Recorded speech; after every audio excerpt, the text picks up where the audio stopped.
Le projet, ici, on l'appelait le projet Wilson au début, parce que lui, il a dit un jour, l'humanité ne se définira pas par ce qu'elle aura créé, mais plutôt par ce qu'elle aura réussi à conserver. C'est le fun de voir des grandes villes, des grandes choses, des grands barrages, des grandes œuvres que l'humain a faites, mais il reste que de réussir à conserver les plus beaux pans de la nature qu'on a, c'est notre plus grand défi. Puis je trouve que la conservation, c'est une affaire de tous.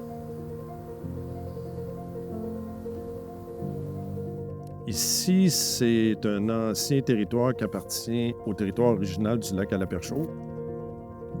En décembre 2020, j'ai rencontré le propriétaire par hasard dans la forêt. Puis il m'annonce qu'il met ça en vente.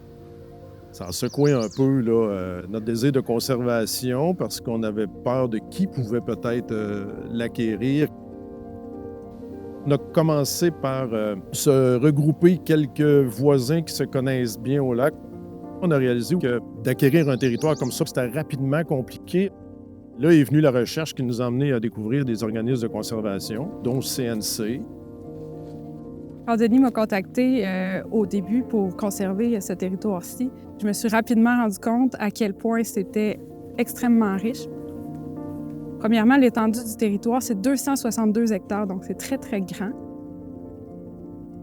C'est situé sur un corridor super important à Mauricie, un corridor écologique qui relie le parc national de la Mauricie et la tourbière Lac-à-la-Tortue.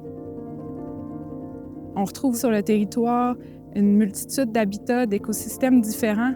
On a une érablière mature hyper riche.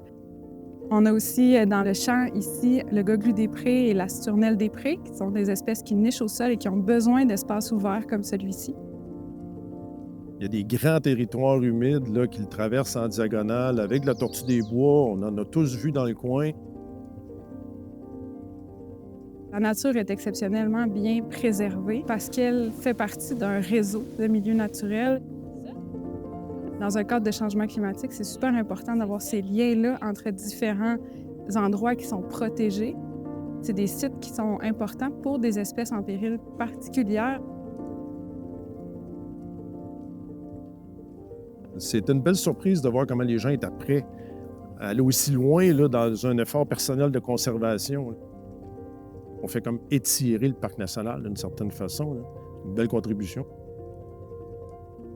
Ce projet-ci, il a toutes sortes de facettes, puis il vient non seulement préserver la biodiversité, mais il est important pour la communauté puis les gens qui habitent autour.